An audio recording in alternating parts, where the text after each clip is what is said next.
Is that okay? Do you Yeah, need more? that's good, my boy. That's good. What is happening, my son? Oh, lockdown. You know the drill. It's Yeah, been an eventful, uneventful period. I don't know how else to explain it. yeah. Fair enough. Where are you now? Are you still with Rourke, or did you transport? No, no. So after the initial 5 weeks or 4 weeks, whatever it was, came back home and tried to get things going on this side. But yeah, Rourke's still at his spot now, so they're down to only a handful of people in that house, and then it's just myself, my wife, and my kids on this side. But it's not too bad. Yeah. My kids are more chilled this side, so like the more chilled your kids are, the better it is for you. Yeah, dude. The more chilled they are, the better everything goes, eh, boy? Yeah, dude. Flip. If they're not happy and comfortable, then life can be a nightmare, bro. It's quite funny because, like, I was thinking about it today, like how I don't know how it is for everybody, but like the different stages of this quarantine and how in the beginning it was like, yeah, like I can watch this, like I never get to watch series, let me maybe watch this shit. And like I got to like half a series and then realized that, dude, I watch series again when my kids are maybe like 16. Yeah, Until yeah. then, this fuck all you gonna The, watch. for the first few weeks, it was so sweet. Like we were training every day, twice a day. We're getting like we're trying to get like a bit jacked, and we're trying to put in like 100 rounds, and like everything was great. And then like our momentum just completely was deflated by like Yeah. week three. We're like, ah, life sucks. Just a complete disappearance of hearsay, boy. It's just Yes, leaks out dude. of you by the day. No, there was no motivation. But fortunately, we got into like shooting bows, like compound bows and that. Yeah. So that we're a bit pumped up on that. I'm actually off on a little bit of a hunting trip tomorrow. So Very nice. Very yeah, nice. Self isolate. What are we saying? A social distance hunting trip, hey boy. yeah. Well, my brother's like I wouldn't say he's a jack of all trades, but he's like a good wheeler and dealer. So Yeah. out of nowhere, he has like some meat supply company that's an essential service. He basically set it up just to like support his hunting habits, and so yeah, we got permits and everything to go hunting. So I'm super stoked. It gets me for the need of doing the something. for the need of the people, eh boy.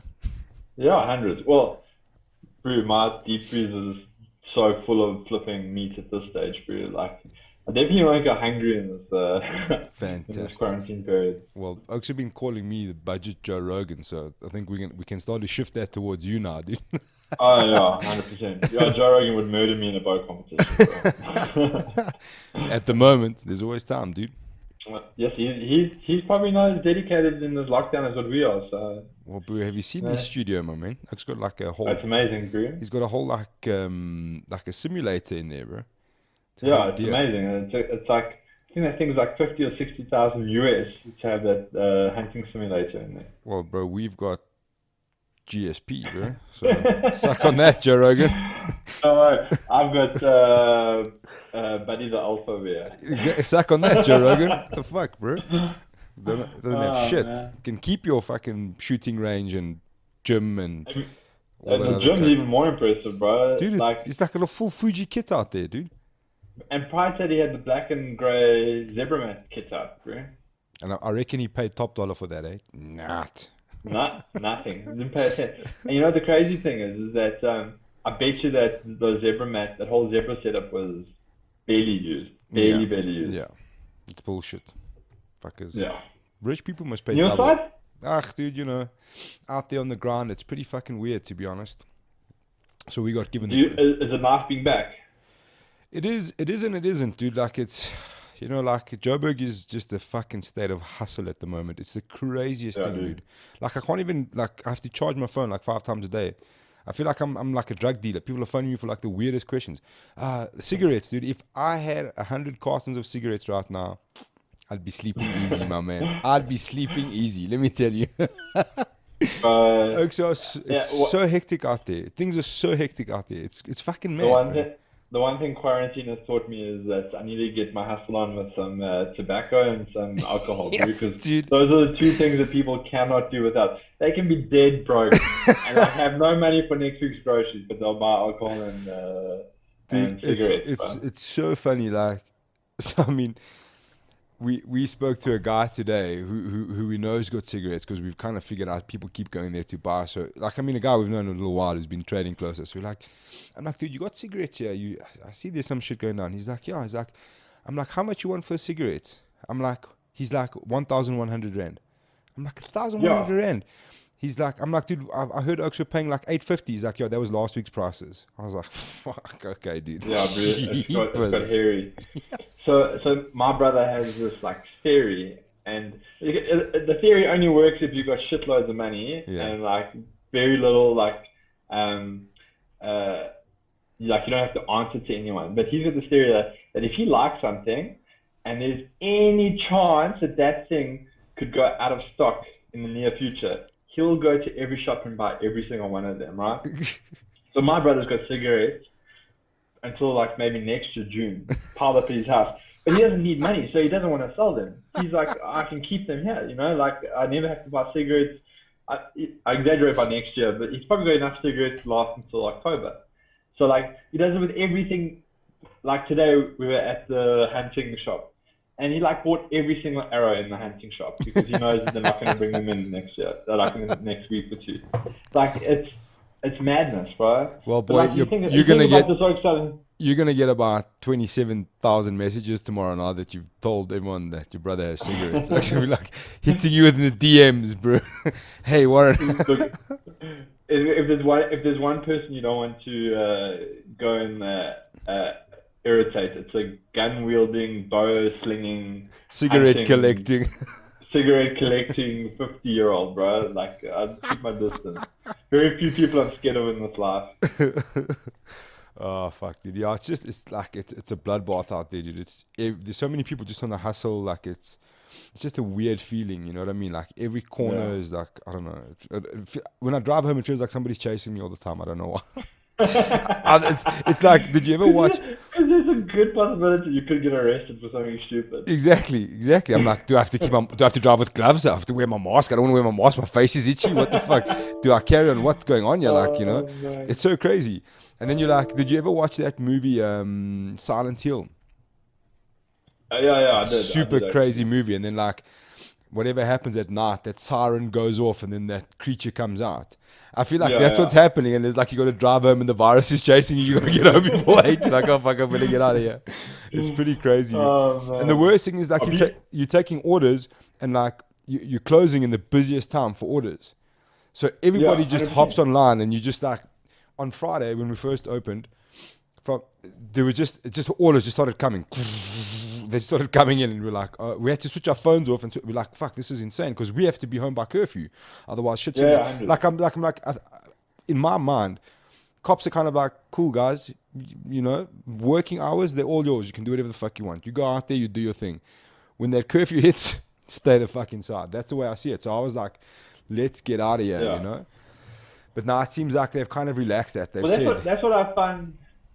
yeah, That's what I found weird with that announcement. It was like, yeah, takeaways can operate until 8 o'clock at night, but then there's a curfew that ends at 8 o'clock. So if you operate your takeaway until 8 o'clock at night, yeah, you can't get home. you have to get home, dude. You might as well sleep in the fucking restaurant. Exactly. So we've ended up like hiring private transport for our staff just to minimize the dangers and stuff. So we're quite lucky. So we told Oak to be there at like 7 and kind of be like half closed, just doing whatever orders and just trying to get out of there, man. But I don't know, man. It's a weird scenario. It's like people are so Yeah. depressed and so desperate, and then the other side is just like this hustle that's going on, like people just coming in and out, and people going by and like trying to like make things happen. Like there's not much work happening, dude. Even I thought even today would be a bit busier, like on the roads. Like the roads are reasonably busy, but I don't know, Yeah. man. It's a very, very, very strange situation. It's super weird. No, it's super strange. Just, yeah.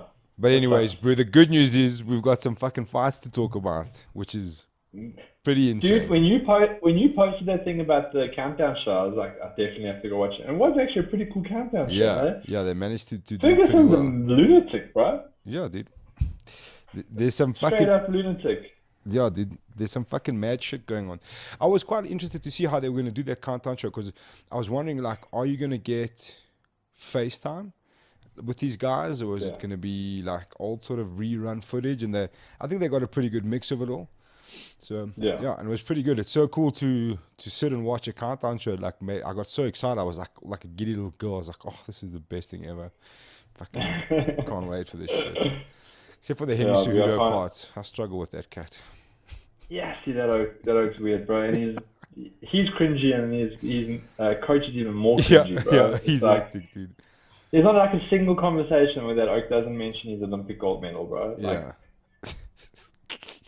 I'm like, we get it, bro. We get it. yeah. Well, But now you miss that. Prove it. You don't have a fucking medal. Prove it. You yeah, got burnt in that yeah, fire. yeah, Oh man, yeah. So that's pretty cool. you're Like grasping at it's straws. yeah, it is. It's pretty cool that I don't know. It's I'm trying to see. I haven't seen any hate yet. You know what I mean? Like, oh, it's too For soon who? for the UFC, or like, I haven't seen anybody saying like, oh, we shouldn't be doing this. You know, the virus, which is what I wanted to see. If there was anybody kind of, I suppose, I don't know. I'm sure there are guys and they just don't want to voice their opinion because they don't think they should be happening, but they're gonna watch the fights anyway. Hmm. But it's like it's quite a positive thing because I think it's going to send quite a strong message around the world that like it's time to get going now. Like we can't carry on sitting down.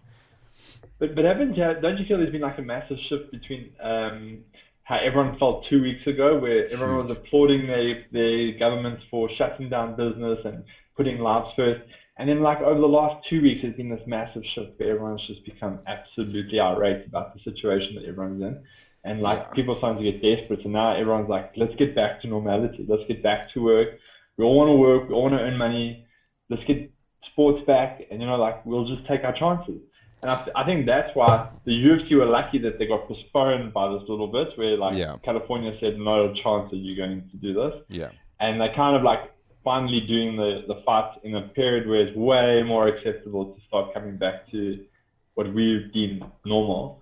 I think had they had the fights like 3 weeks ago, I think it would have been a shitstorm. I think everyone would just be shitting all over those oaks. Yeah. But now it's kind 100%. of like everyone's like, what the fuck's the government doing? I know Americans are so irate. They're all having these anti-lockdown protests. Yeah. So in the wake of all of that, it's like, I'm sure lots of people are just glad that the UFC are coming back. Yeah, no, 100%. I think it's also like the way it was portrayed because I think there was so much fear going around that we were talking about millions were going to die in America and millions in South Africa, and now we're sitting like, well, where, Quarter of a million globally. yeah, where is this? You know what I mean? Where are these Yeah. numbers? So it's like, and it's fuck, dude, it's such a solid point. I think, and I think the guys at Disney were quite smart, and they were saying like, look, Dana, like it's not that we don't want the show to go on. It's just from a social standpoint right now, this is suicide. You know what I mean? Like we're Yeah. gonna go out there. Imagine they went out there and someone got sick, you know what I mean? Like someone contracted the Oh virus yeah, and they bro. missed it somehow, Well, whatever, you know what I mean? Like you'd be like, well, we fucking told you, bro. well, like if you got sick at the event, bro, you could extort the UFC and Disney for so much money to keep it quiet, bro. I I'd be reckon, like, yeah. sweet guys, I got COVID-19 at the event. We're not even talking hundreds of thousands. We're talking millions now. Yeah. Like, let's see what you come up with. I reckon a guy like Dana's got some dudes that can sort some shit out there. I reckon they're like, okay, we're gonna give you 100,000. Like, no, I want 100 million. They're like, we're gonna give you 95,000. No, I want 100 million. Okay, we're gonna give you 85,000. Or you just things are gonna start happening. I don't Yeah. think you get to where Dana White is without having dudes around you that can do stuff like that. No, 100%, bro. Well, didn't he get like chased out of town by the Irish mob? Yeah, I think he did. And there was also a story with Cowboy Cerrone. It was quite a crazy story. He got into some trouble, like a fight with some dudes something to do with his car. And there was like, I don't know, it was some sort of weird fight. And then there was guns involved. But like Cowboy was kind of saying like he's always got guns in his car, which, I mean, let's be honest, he definitely has Yeah. guns in his car.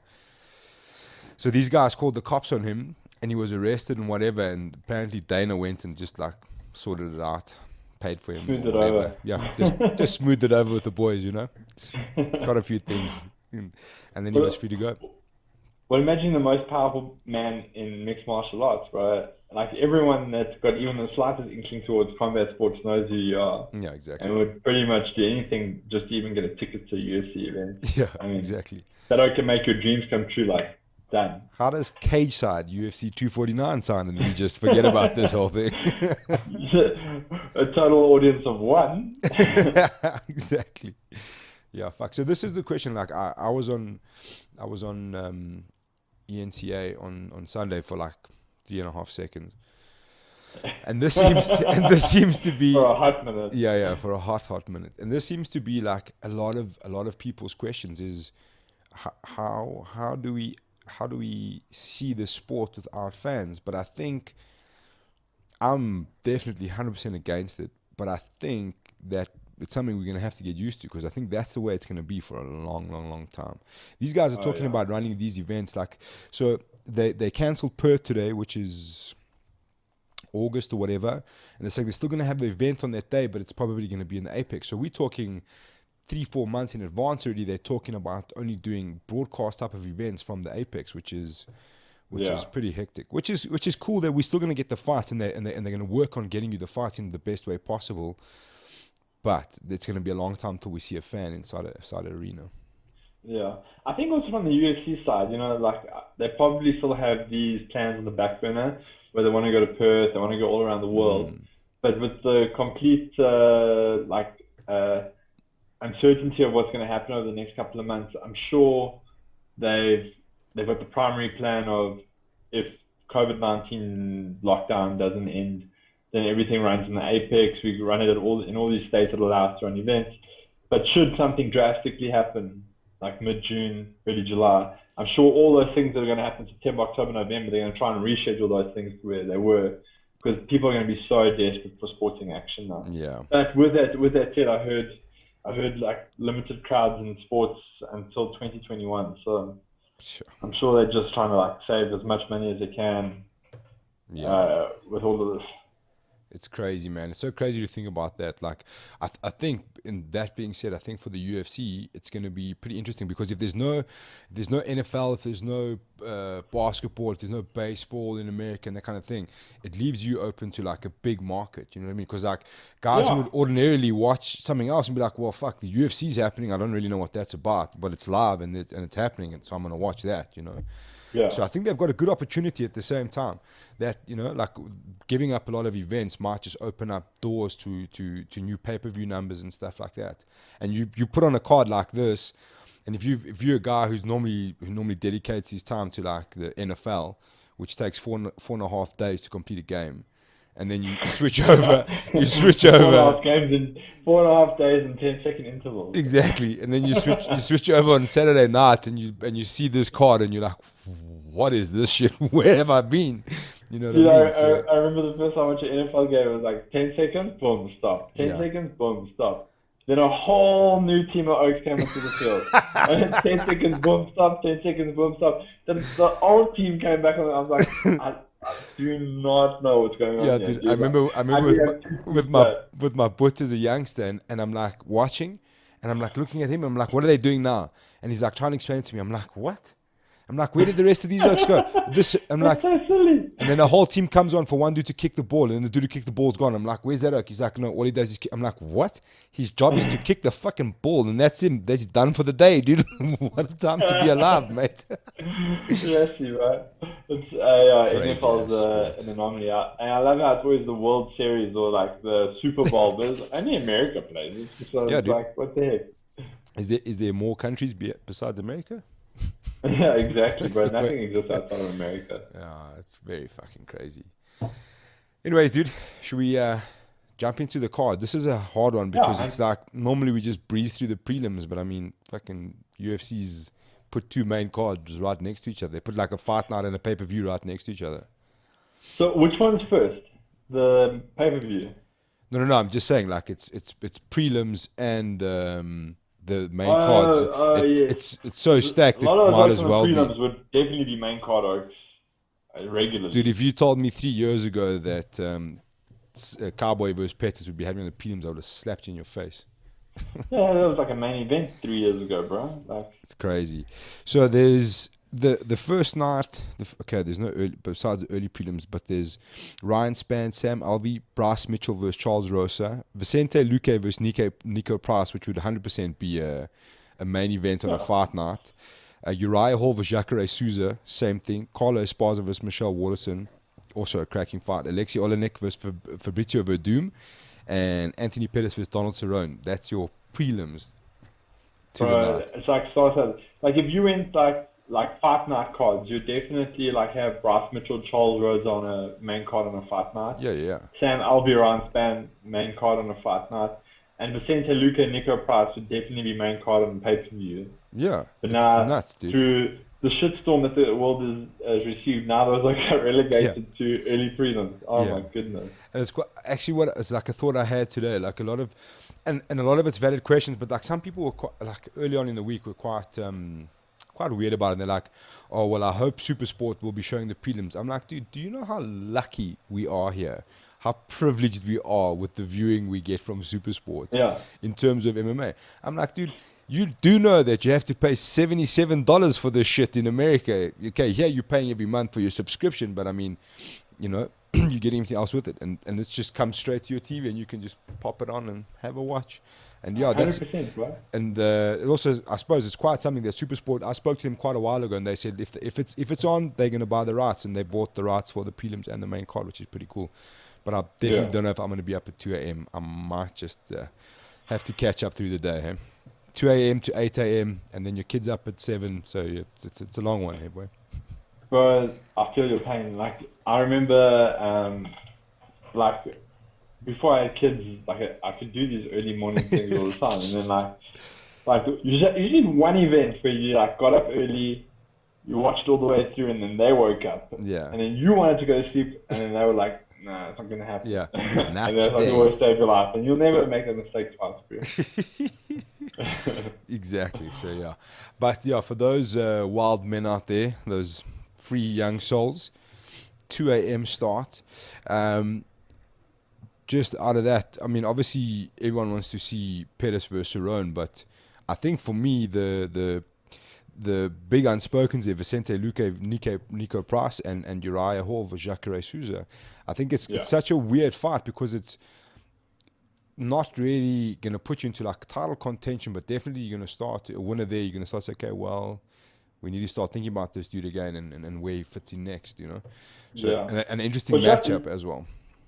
Well, Jacare came into the UFC and was like super dominant from his first fight, and he kind of used like this wrestling heavy game and had a great like start to his UFC career.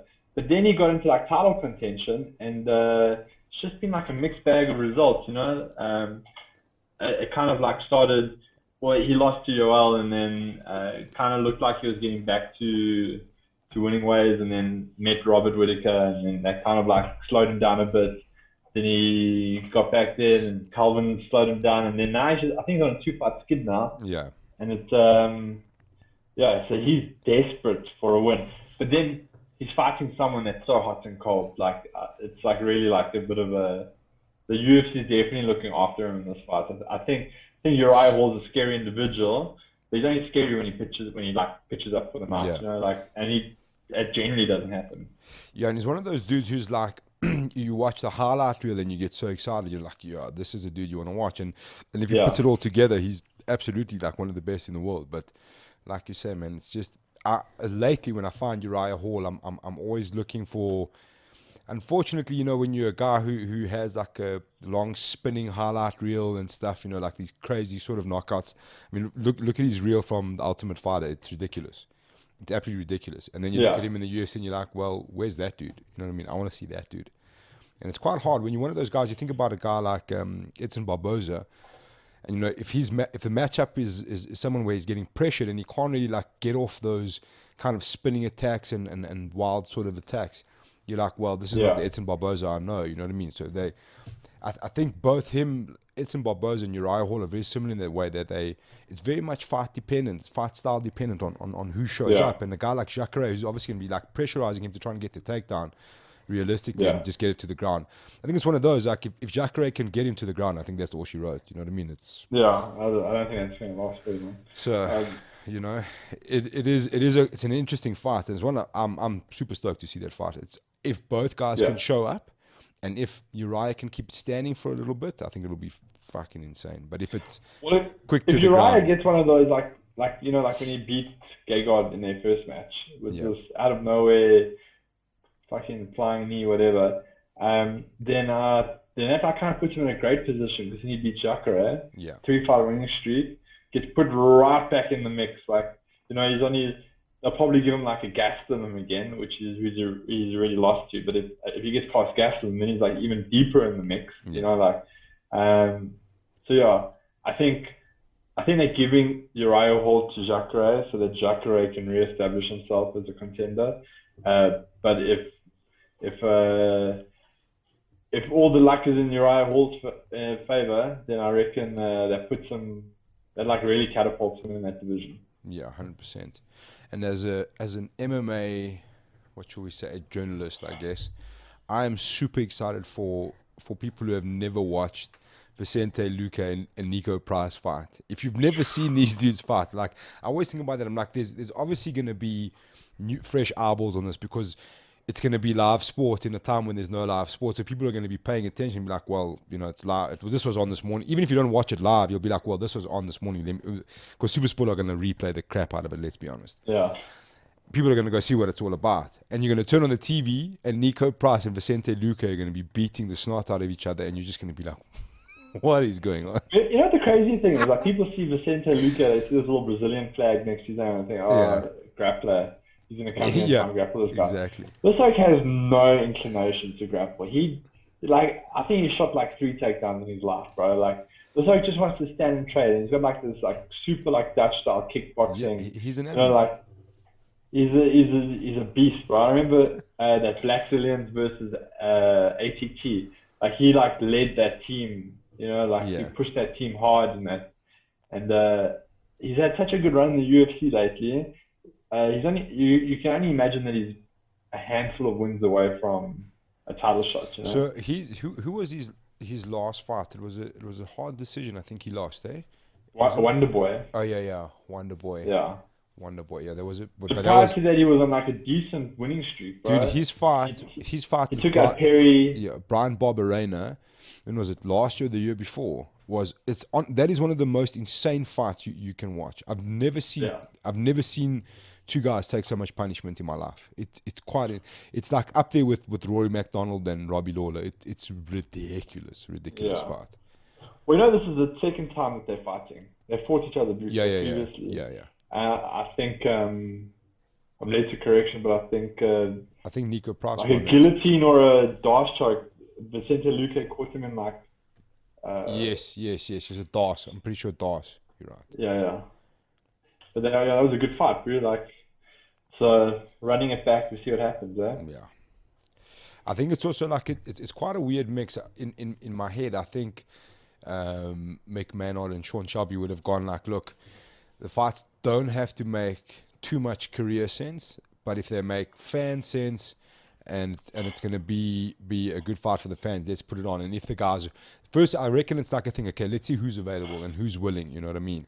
And then let's see if it makes sense stylistically for a fan-friendly kind of fight. Let's put it on. And I think there's a lot of that through the card. So like guys were like, the heavyweight fight between Rosenstruck and Ngannou should be for an interim title. I'm like, that fight was purely quarantine entertainment. That's what that fight's for. It means nothing. They can both lose and go on to fight for the title. That's what it is. You know what I mean? And there's a couple of those. I feel like Vicente Luque versus Nico Price is one of those. It's kind of like, they fought. I mean, you get caught in a DAS kind of thing. Like, let's move on from that.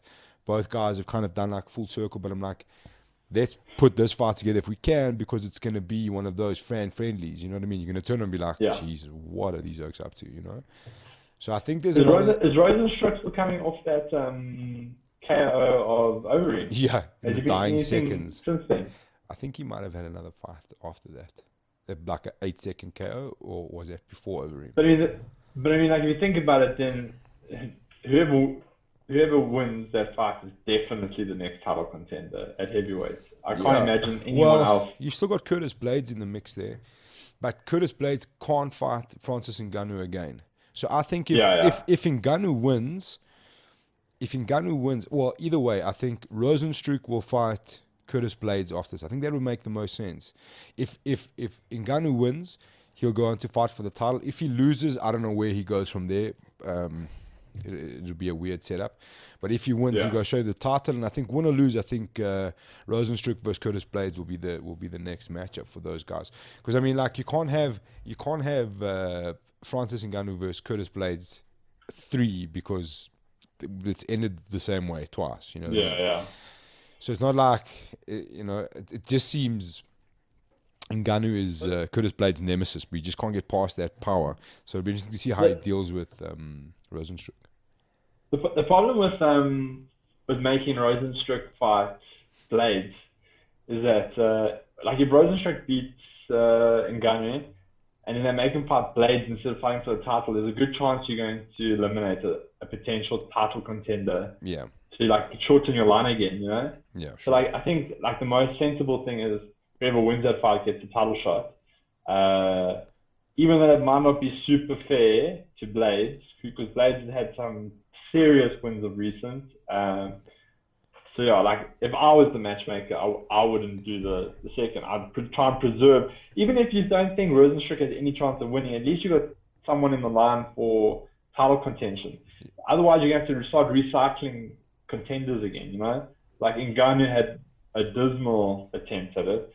So now, like to give him another shot at the same guy that like burnt him the last time, like it's super difficult.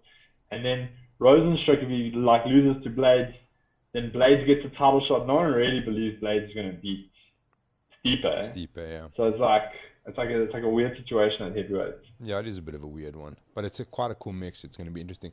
Well, he's also got to think about guys like Derek Lewis. Is not in the mix for a title, but if you give one of those guys to Derek Lewis and say, okay, well, this is the guy you got to get past for that title, for like a Yeah. to Although see. Yeah. we for sure can't have Ngannou Lewis too. No, that definitely can't happen ever, ever in the world. I'd rather see Bruno Makulu fight that. No, that's a bit extreme. Oh, fuck. But yeah, dude. Anything else? I mean, on the prelims there. That I mean, obviously Pettis versus Cerrone. What do you make of that fight? It's also the rematch. I think it's going to be good. I don't think it's going to be like how the first match went. You know, what I mean, Yeah, Anthony Pettis had so much momentum in that first match. He was on his rise back up sure. to being a title holder. Like it was his first rise in the UFC to be a title holder. But he came off with a lot of momentum from the WEC days, and he just demolished Pettis with those body shots. I don't think he just demolished Donald with those body shots. I think Donald's evolved since then, and I think it's going to be a cracking fight. I personally think Donald will win it because Donald does bad against those guys that pressure him hard, and Anthony's not really that type of fighter, Yeah, Anthony kind of stays just out of range and then tries to pick his shots and throw something flashy in here and there. So I think that'll kind of work for Donald as long as he doesn't. Like it's also like Donald's hot and cold. Like Donald could pitch up and have one of those nights like the Conor McGregor fight, or he could pitch up and he could have one of those nights when he fought Jim Miller.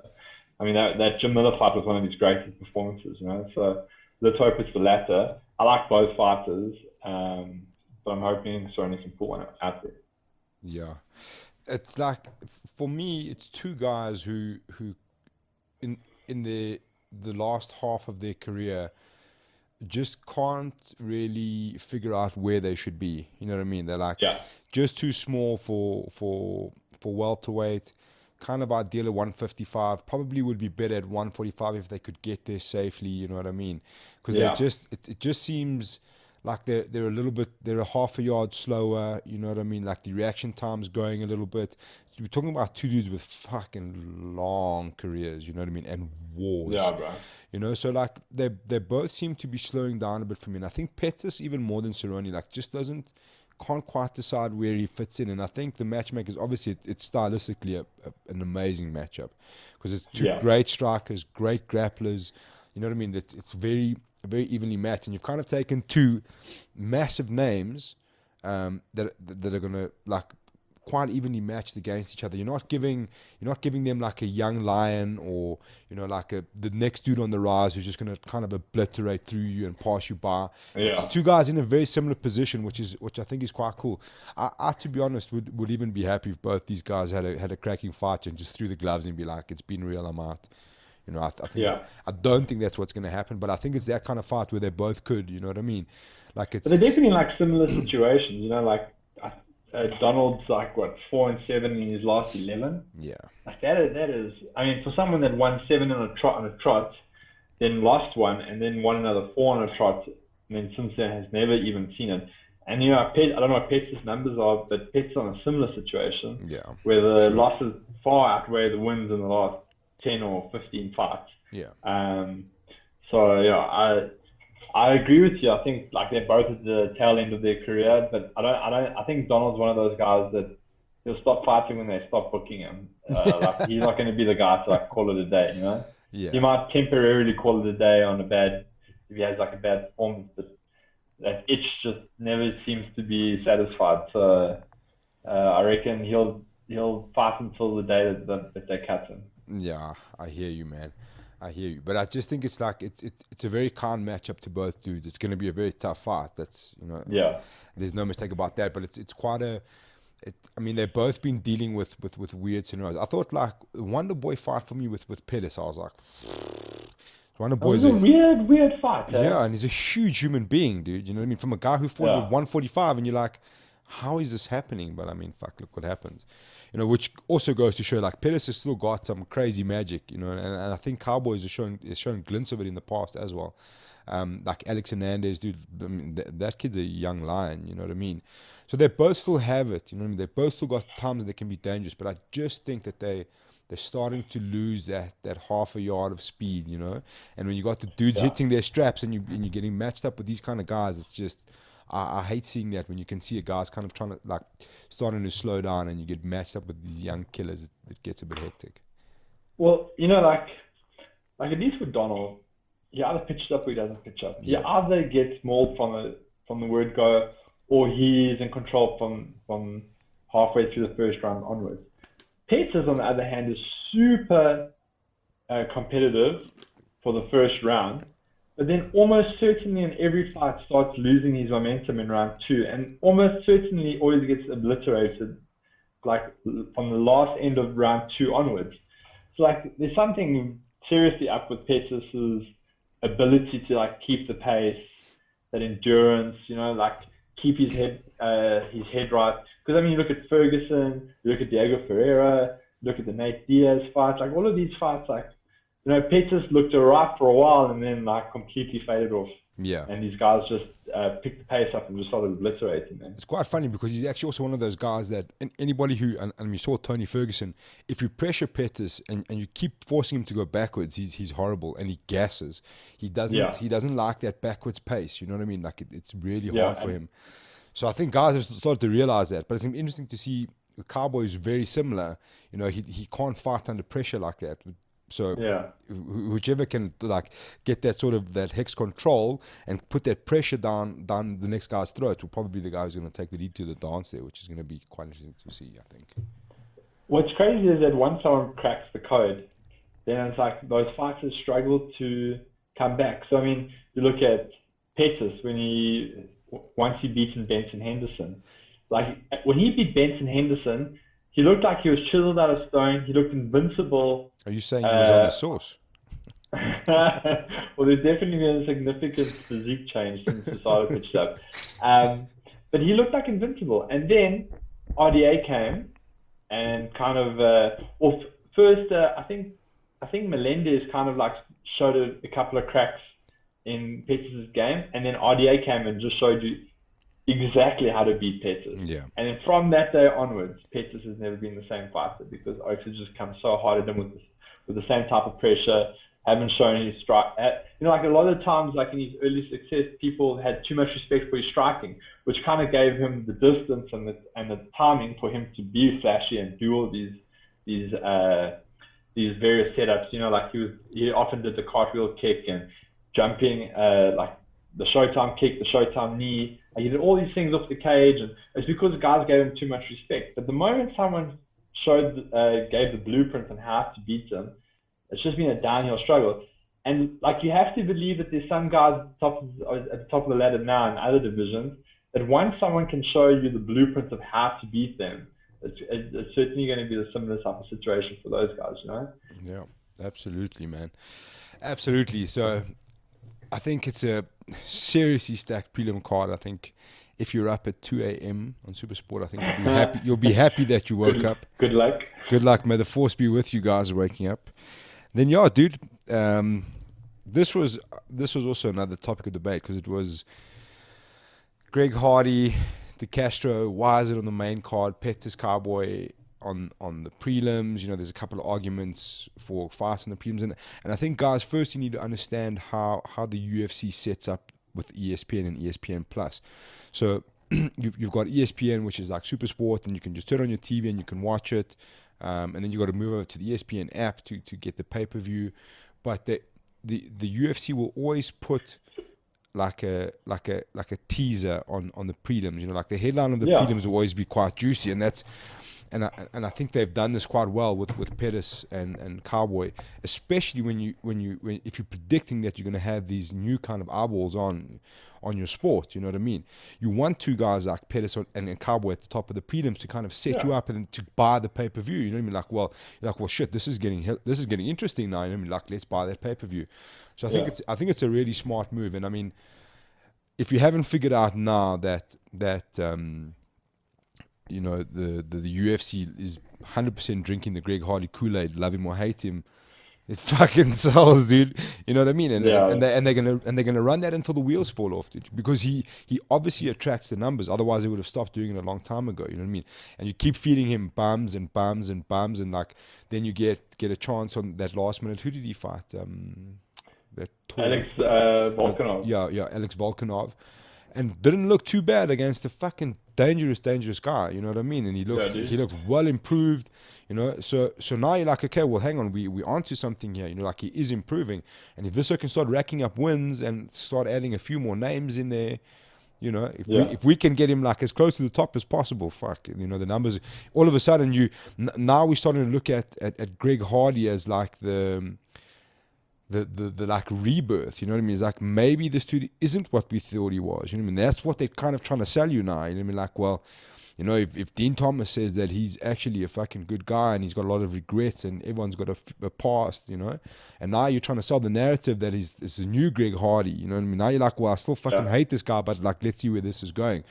So I know like a lot of people are getting like, I don't want to see the dude fight, like, especially when you first got on the scene and you start hearing all the stories, but now you're like, well, hang on, maybe there is something more to Greg Hardy, you know what I mean? Like maybe those shadows of his past, maybe it's time to forget it. Like I don't want to do that, but I'm just saying that's kind of what's happening, and that's what they're trying to sell you, you know what I mean? So I think we need to get used to seeing Greg Hardy on the main card. Look, you know, I think the UFC have understood that the highest transition rate from other sports is like NFL, because it's such an athlete, like you have to be an athletic specimen to be successful in the NFL. That I think they found that giving them the combat skills is a lot easier than making someone that's got the combat skills athletic. You know, like there's almost the skills can be taught, but the athleticism is like there's a specific type of drive that's required in someone to earn it. So I think they've recognized that he has this potential. He's played high level NFL or American football, and I think they see the potential. This for sure is the hardest matchups they've given him. That hasn't been like a freebie, you know, like the Volkanov fight was on like 2 weeks, and it was like he wasn't expected to win anyway. So that was kind of like a freebie loss, if I could say it. But like this is like been a scheduled fight. This is the toughest scheduled fight he's ever had. So it'll be interesting. I mean, I think that what's his name? De Castro. Castro. Yeah, I think he's like undefeated, dude. Like, 6-0. He won. He beat that Australian like a couple of cards ago. Tougher. Tougher. And he was on the contender series. Like is undefeated, so it's like a solid matchup, you know. Yeah, So, heavy knockout power. That yeah, fight with Justin Tucker, which was quite funny because he was being. I mean, you saw Mark Hunt, and then we saw Tyson Pedro, and then we saw Bam Bam, and then you saw Justin Tucker. So you kind of got used to these hard hitting big Maoris, you know what I mean? Big Samoan fellas, and they came in quite hard. So when Justin Tucker came in, you're like, well, okay, you know, you'd expect him to win, and he got sparked by Jorgen De Castro. So it's definitely, like you say, definitely his hardest scheduled matchup, let's say. But I still think that it's designed for Greg Hardy to win, to be honest.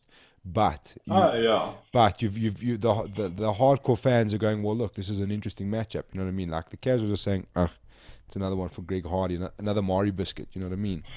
But it's you know, and for both guys, I mean Jorgen De Castro's got a chance to like really upset the apple cart there. You know what I mean? And say like, well, keep sending me these fucking idiots. I'm gonna keep sparking them. You know, and everyone wants to see Greg Hardy get knocked out, so it's a win-win if the UFC. You know what I'm saying? People are to hate that guy, dude. You know how crazy people go if he gets knocked out? They'll be so excited.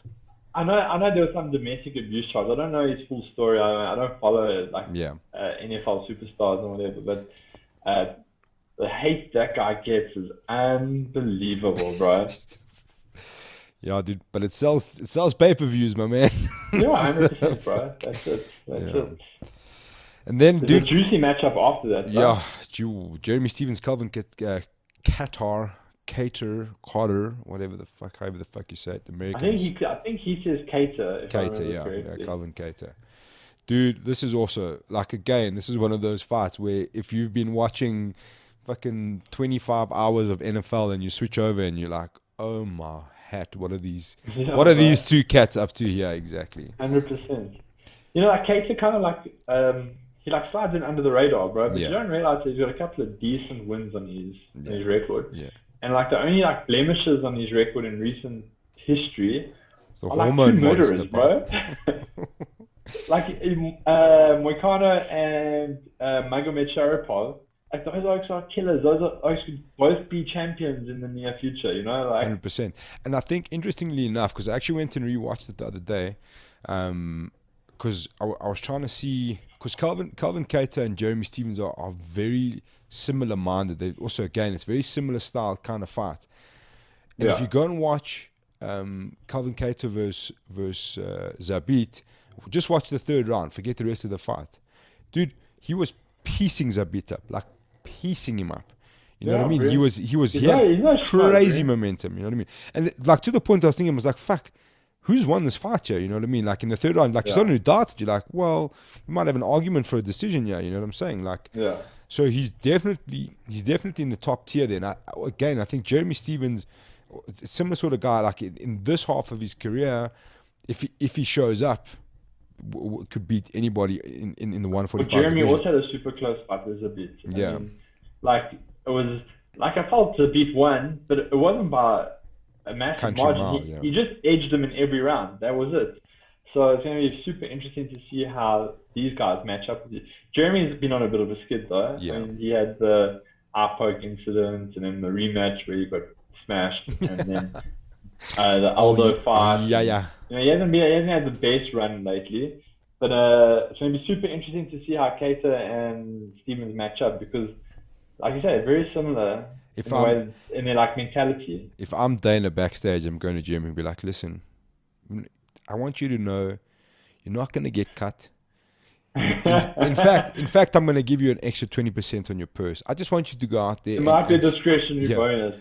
I want you to go fight your fight. Don't worry about cuts and this and that. Just go be you. Just go express yourself. You know what I mean? Just to like light that fire a bit. Because I think Jeremy Stevens at a point was kind of like, I think he got to the point where he was sparking everybody, and then it was like, okay, the title's close. I have to kind of change my fighting style. I have to be more patient, maybe look for more openings instead of being just like that fucking throw caution to the wind kind of fighter, you know. Right. And that's when he's most dangerous, when he's just like, just go for it, you know what I mean? And I think that's, if you get that Jeremy Stevens and you get that Calvin Cater, who are both gonna like just keep going forward, I think you know what, this is the kind of fight that it reminds me potentially of the kind of like Diego Sanchez, Clay Guida type of, obviously a little bit less crazy, but those two kind of guys, they're just gonna like slam into they're gonna like feel it out and then just get into the pocket and fuck, whoever survives, dude.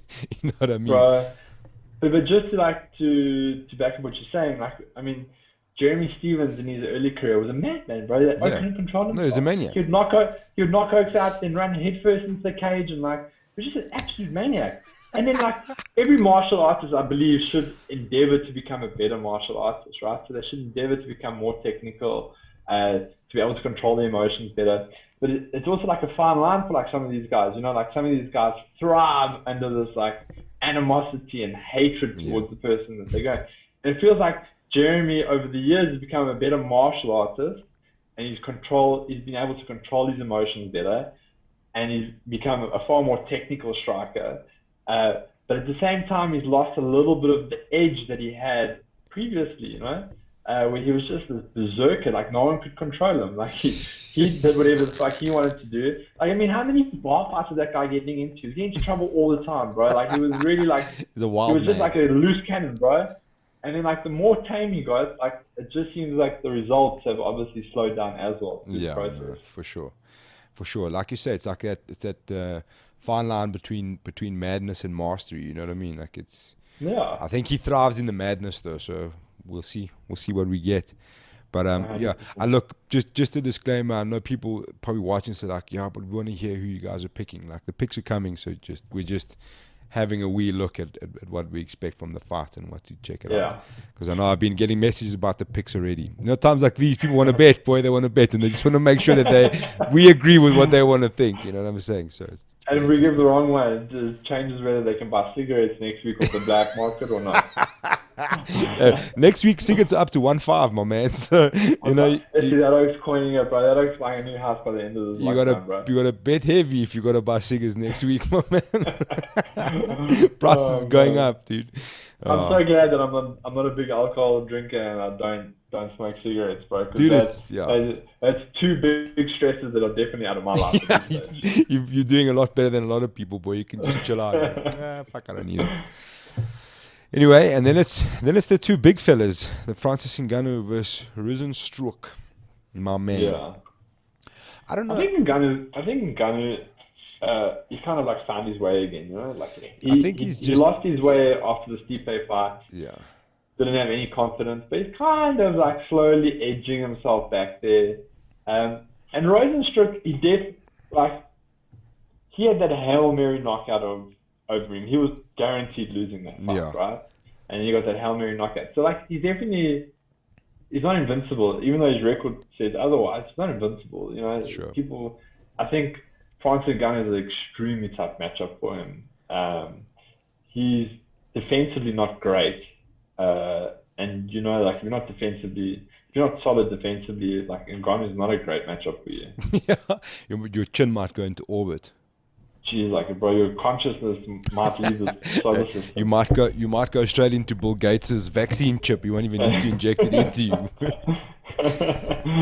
Oh man, yeah, it's gonna be a lack of fight to watch though. Yeah, it's definitely gonna be. It's gonna be one of those fights where you're like on the edge of your seat because you'd be thinking one mistake from either fella and someone's going to sleep, you know.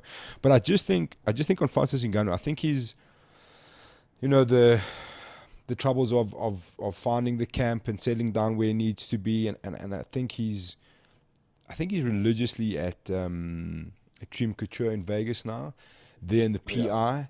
I think he's kind of settling down there, and I think he's doing enough of the wrestling. You know what I mean? I know he gets very, very passive aggressive if you ask him wrestling questions, because I think he kind of feels like people think that he just doesn't wrestle ever. You know what I mean? Yeah. So I think that having the freedom of not having to worry about a wrestler, you know, and then also that with the experience of going through that kind of loss with Stipe and having to come back and rebuild has kind of put him in a position where a heavy hitter, where he was before just a heavy hitter, now he's a lot more. Now he's facing a guy who's realistically, from what we've seen, just a heavy hitter. He has the tools to deal with that. You know what I mean? So where does Rozenstruik train out of?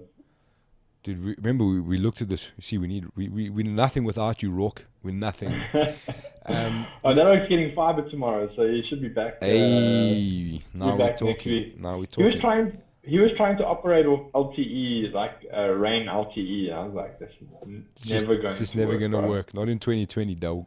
No, not at all. Yeah, we did look into it. I think it was a small camp because he comes from that weird Team Biggie Boy, it says on the internet. Yeah, so. Team Biggie Boy. But I think now he's at ATT by the looks of things. Yeah, sounds about But right. once again, like I've heard so many stories about ATT. It's like just like a meat factory there, bro. Yeah. Like if you're Just not in a the top number. echelon, you're not getting the type of attention you need. No, like for these sure. guys that are coming from these small camps need to go to other small camps just with better skill, with coaches with higher skill sets. Yeah, for sure. Like, and that's where I think like South Africa is a hotbed for some of these guys. You know, you can get away from all the bullshit that you have to deal with in America. You could get yourself a solid camp out here. But yeah. Yeah, one day they'll listen to us, boy. One day. And then, yeah, dude, then we're moving on to the cringe versus the cruise as it's been billed. God. You know what? Like, it's such a weird thing with Henry Cejudo. It's like, you cannot take away from the dude's skill level, you know what I mean? And his confidence and his fighting style. But some of the antics, I'm just like, okay, dude, like, I know what you're trying to do. But the magician shit, nobody's even laughing at you anymore. They're just like, we're just staring at you with a blank face, like, just, you know. Well, do you need a hug? Do you need a hug? Do you want to talk? What's going on with you? You know what I'm saying? You know, like some guys, you'll watch them because you want to see how controversial they're going to be, right?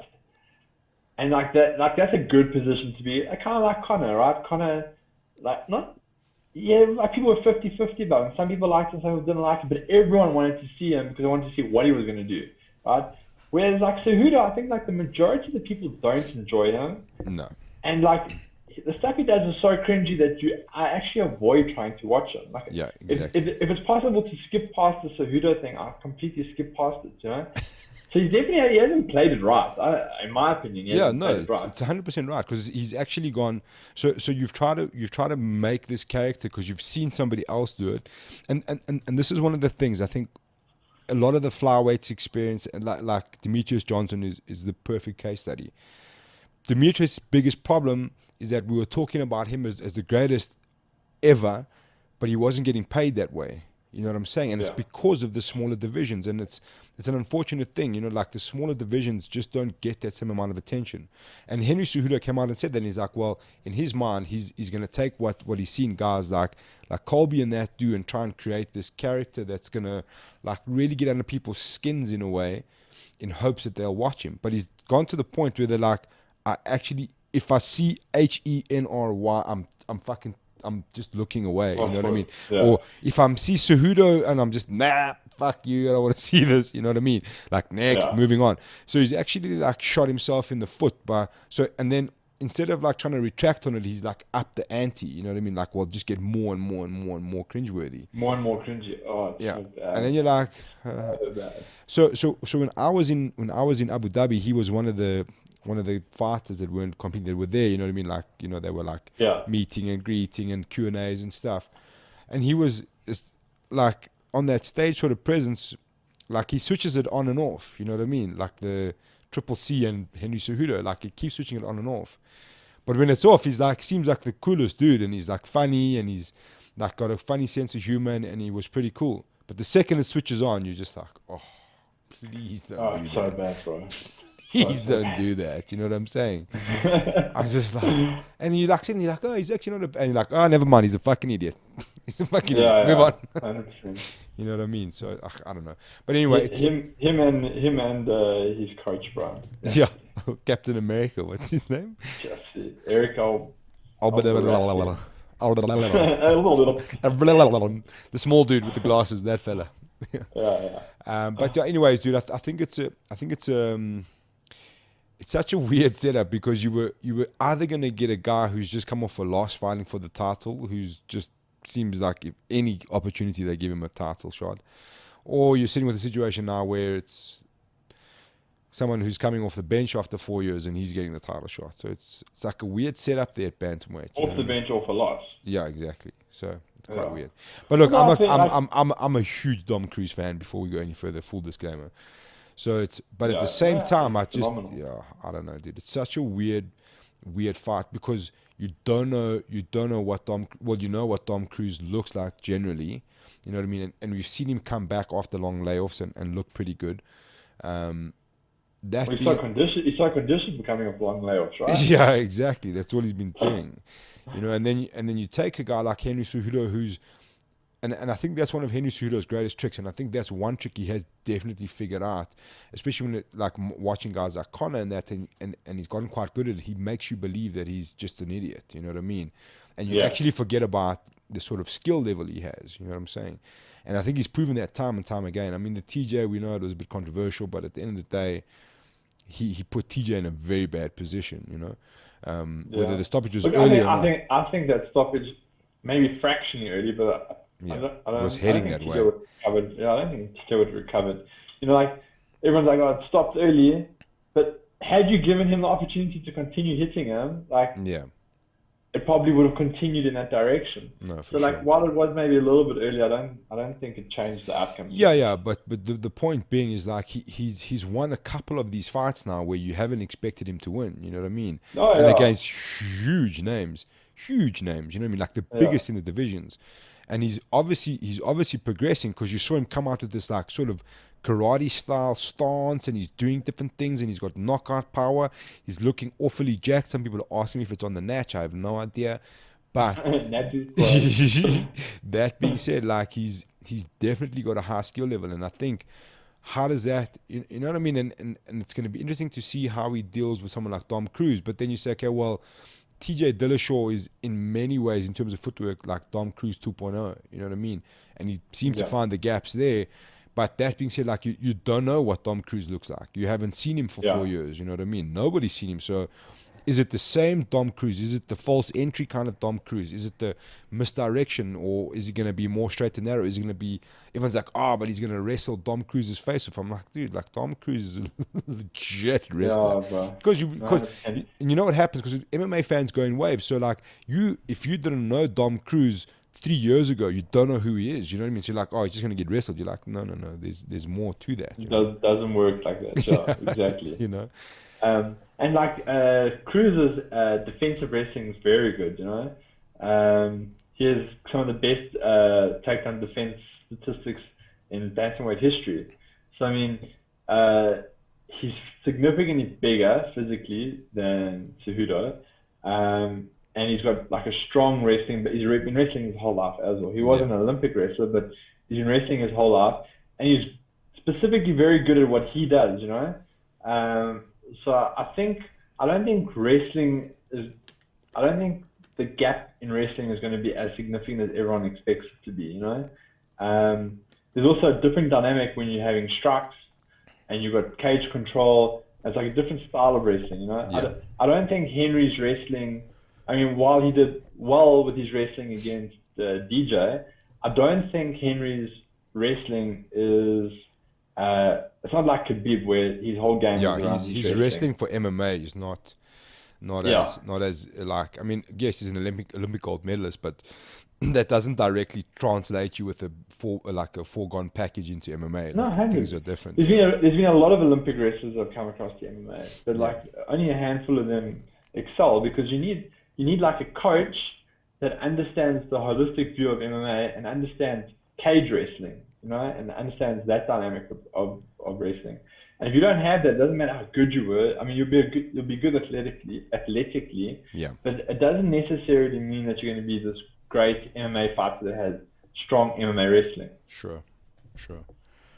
Yeah, man, but interesting matchup. It's one of those where you kind of have to just wait and see, you know. Like, I think you'll have a good indication of who's large and in charge, like quite quick within the first couple of rounds, you know. I kind of get the feeling that it's gonna go the distance. I think Dom Cruz will have enough skill and experience to take it that far, unless he gets caught, you know. But yeah, I Yeah. don't know, man. What was the last fight? Has Dom Cruz ever been knocked out? I don't think so. I think he's No. got quite a solid chin. Yeah, he had those like 600 knockdowns against Cody Garbrandt though. At the stage, you felt like all he was doing was just dropping. That loss against Cody Garbrandt was the best thing that ever happened to Dominic Cruz because Yeah, he turned a lot of haters into lovers after that fight with the way that he accepted the loss, yeah, the way that he for dealt sure. with the situation. So yeah, I think I struggle with Cruz. I respected him technically, but I didn't like his attitude. Yeah, But then like after that, he kind of like won me over, and I hope. dude, mean, I we'll get to the remember. predictions. I remember as a like with Dom Cruz as like a very young MMA fan, like starting to really watch stand-up techniques and stuff. You know what I mean? Like moving from boxing to trying to understand this whole new world of striking, and watching Dom Cruz like probably maybe like not when WEC was on, but watched fights like someone said to me, go and watch this dude or whatever, and watching Dom Cruz and just like my jaw dropping, like what is this fucking voodoo? You know what I mean? Like his footwork, and you're like, what is this guy doing? You know what I mean? Like someone who's only known boxing, and you look at this and you're like, how is this happening? You know what I mean? Like is this even real? What he's doing? You know? So and you know the crazy thing is, right? And this is probably like the epitome of a great technique. Is that his footwork is pattern orientated. So if you have the right knowledge of martial arts, like you can identify how his pattern works, right? yeah. And but he's so good at the pattern that like people struggle to debunk it like in the fight, you know. So it's like the guy it's like Ronda Rousey with the arm bars. Everyone knew what she did, everyone knew how she did it, but no one could stop it. And that was kind of like Cruz's footwork thing. It's like you can see what he's doing, you know when he's going to do it, but you still can't kind of. I think like TJ was the first guy that kind of broke the rhythm, yeah. The rhythm, you know, like he showed guys how to beat Dom's footwork, and then Cody came and then broke Dom's footwork. Yeah. So it'll be interesting. I don't think Henry's got the type of coaching staff around him to like strategize correctly for Dom Cruz. Bold statement. Bold statement. Yeah. Anyway, we'll see. It's a cracking fight that I think it's going to be a goodie. And then onto the main fillet, bro, of fucking murder. I'm very worried about this fight. Coming back to what you said at the beginning of the show, it was like they sat down and they were like, okay, we don't care about rankings. Yeah. We don't care about what makes sense based on your current results. Let's just put all the matchups where it could either be an absolute bloodbath or it could just be an absolute cracking like overall MMA fight. Yeah. Those are the only matchups we're going to put on this card today. We're like, and then we know Corona sucks. Gaethje, you're not even close to a title shot, but get in there. Pull in, my son. Get some. Pull in, my son. They're just like, guys, we know Corona sucks. Here's Gaethje Ferguson to make you feel better. It's like a Corona hug for the world. It's just like, come here, my children. It's just like UFC giving you a big hug. They're just like, I know we wanted to see Khabib. I know. We all yes. And 5. I know. I don't know how Khabib got to Russia, but here's Gaethje Ferguson, and you're like, and you can't even argue that. You're like, well, fuck, I know, I wanted to see Khabib, but this will do. This will definitely fucking do. I'm definitely not too sad about that one. Dude, it's so crazy. I remember like watching the countdown. That's also how we started, and I was sitting there thinking, and the whole time I'm just like shaking my head at the countdown. I'm like, this is gonna be. Ooh, hello. Jack? You just disappeared. No, you've gone. Oh, there you are. You're Sorry. back. Oh, there we are. I saw you the whole time, luckily. Ah, fantastic. Glitch in the matrix. And I was just like shaking my head, and I was like, this fight is the most ridiculous thing ever to happen. Like, I'm upset about Khabib, but I got over it pretty quickly because I was like, fucking hell. How is this? Because like you didn't even think about Ferguson Gaethje before. I mean, obviously it probably crossed my mind, but I was just like, Ferguson Gaethje. Lord have mercy. It's brutal, bro. It's brutal. Dude, those are two of the most insane dudes on the entire roster. It's gonna be an absolute bloodbath. If this thing, like obviously there's always these things where guys get like a quick knockout or there's a quick sub and that's the end of it.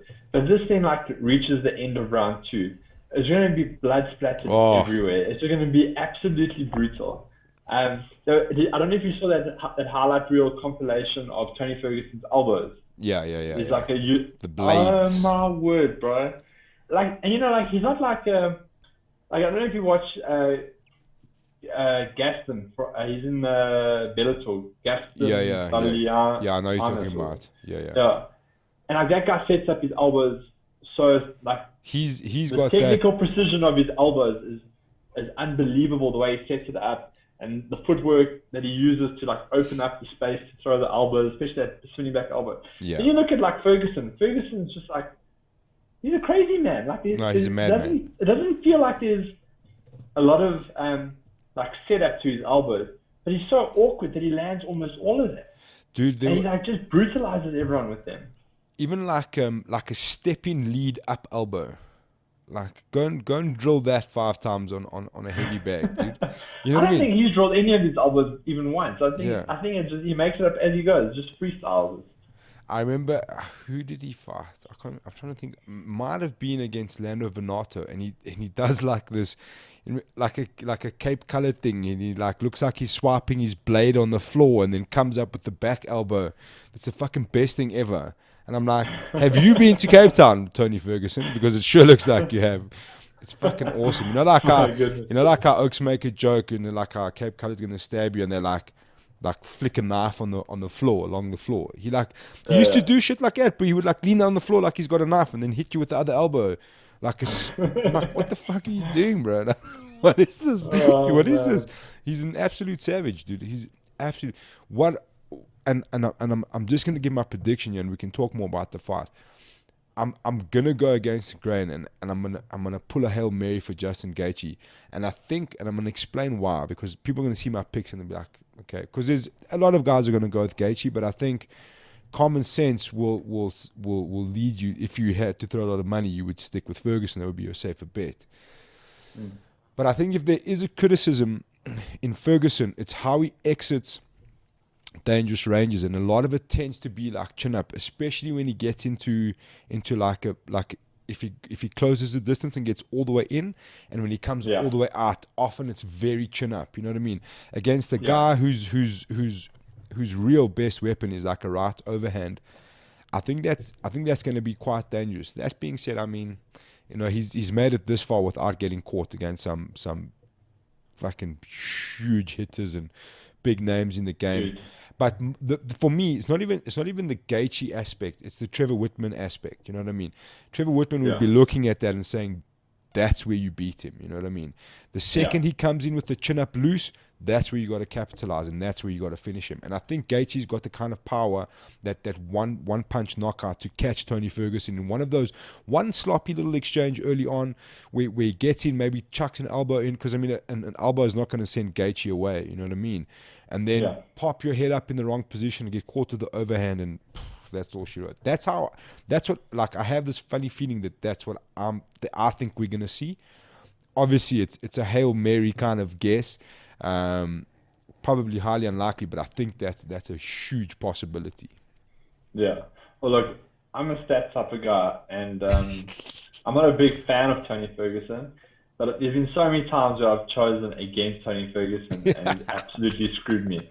So like, I'm tired of that situation. So I'm definitely going with Ferguson. So I think the problem with Gaethje is like once again defensively he's not like the strongest defensive striker, and I just feel like Tony's going to open him up in like the end of round one, beginning of round two. He's going to start opening him up, and it's going to kind of like just snowball for Tony, and just going to shift all into his favor as the fight goes. Gaethje as well. I don't know, like gas tank wise, like how strong he's going to be in like those later rounds. Whereas like Ferguson seems like he never stops. It seems like he'll go for 10 rounds if need be.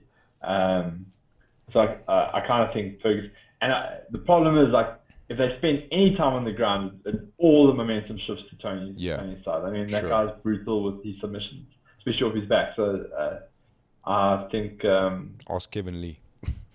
yeah, bro. Well, you look at that fight, and then the Kevin Lee fight. Kevin Lee was running through everyone until then, and then Ferguson How's a put a halt on that one yeah, quickly. how's a triangle for you? Yeah, 100%. Yeah, yeah. So It's yeah, such an interesting one because I think, obviously you look at Gaethje and in your mind the first thing you're like, well, you're gonna need a bat to stop this dude. You know what I mean?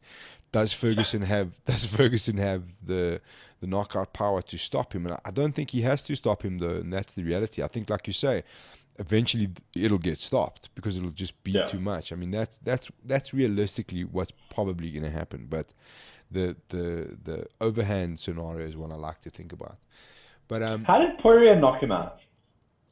I think it was it was like eventually just slaughter. It was just too many Yeah, shots, and then eventually kind of folded him. yeah, Because that was a crazy fight as well, and it was quite a bit back and forth. But I think it was just too much in the end. You know, yeah. what I wanted to say is, do you think that Ferguson has the stopping power to knock Gaethje out? Yeah, I think so. I definitely think so. I think like cumulative damage will definitely play a factor in the fight. Should it go like into like round 4 and 5? I don't think Ferguson's going to be a one hitter quitter type of thing in this Yeah, fight. Um, but I think the cumulative damage definitely is going to rack up. I personally think like a fourth round TKO is going to come in there, or like a fourth round submission, just purely because Gaethje's going to feel too much pressure up until that point, and they're going to land up hitting the ground just for like breathing space, and he's going to get caught in something. But once again, Gaethje's it's not like, so you can't be super confident betting against Gaethje. I mean, guys got like a million wins and 2 losses, so it's a bit of a difficult one. and But yeah, that's how I think it's going to play out. what about the X factor of the leg kicks for a seemingly dodgy knee of Tony Ferguson? Well, it's not really dodgy. I mean, fuck, he took some beating on it 6 months after he snapped his knee in half China, and seemed that to oak survive. blew his knee out, and then like 6 months later was back on the matchmakers list. Yeah, Like, well, he fought Pettis his first fight back, wasn't it? bro, like most people are just coming back to terms with getting to training after that period of time. This oak's like trying to get into fights with like the best guys in the world. Like, he's mind blowing in certain aspects. Like, he doesn't believe there's an injury there anymore, so there isn't an injury anymore. Yeah, he's Uh, a madman. Absolute He's a fucking madman.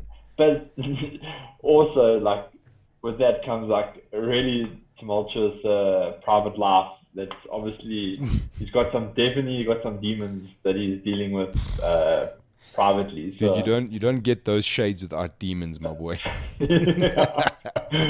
that's one cat I'm definitely wouldn't exactly want to be hanging around with, bro. Yeah, I know, crazy character. But I think it's a cracking fight. I think for Gaethje, the X factors are obviously that, like I said, like finding that gap, and I think the leg kicks will be quite interesting to see if he can get those going, because they are probably some of the best in the business. And Tony Ferguson, just to do Tony Ferguson shit, dude. I think that's what they'll be Yeah, looking to bro. do.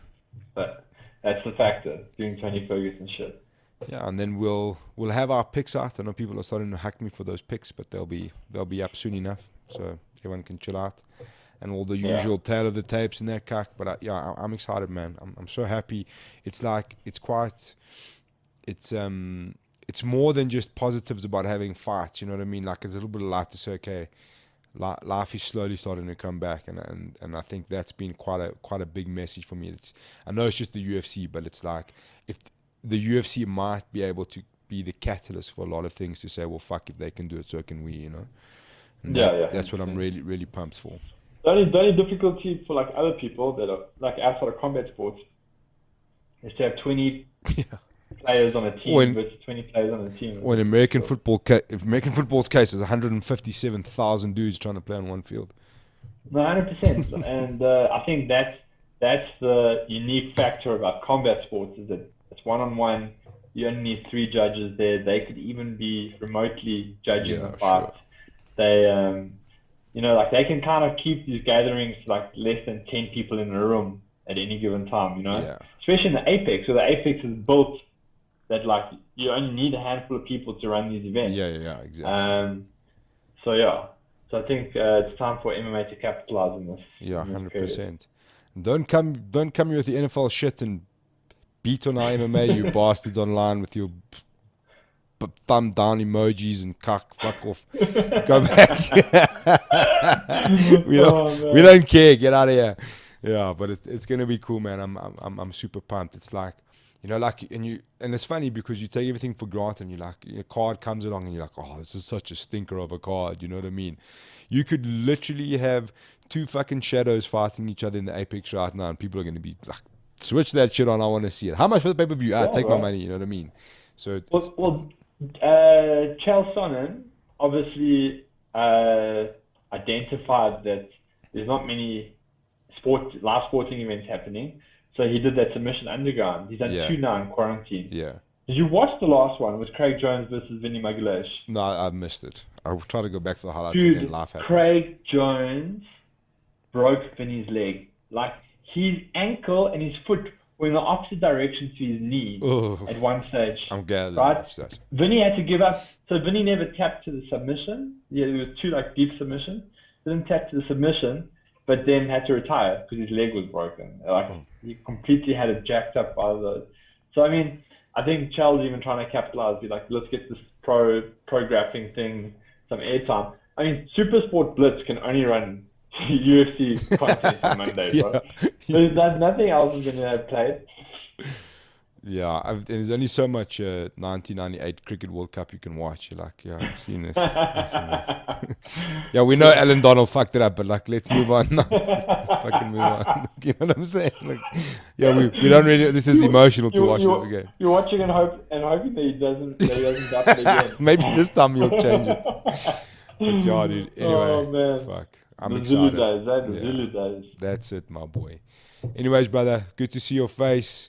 Hopefully it'll be in studio soon enough, but at least we've got some fucking fights to watch and things are looking up from that perspective, which is good news. Stay safe and stay classy, my son. You too, my brother. Have a good one. Chat to you soon. Peace.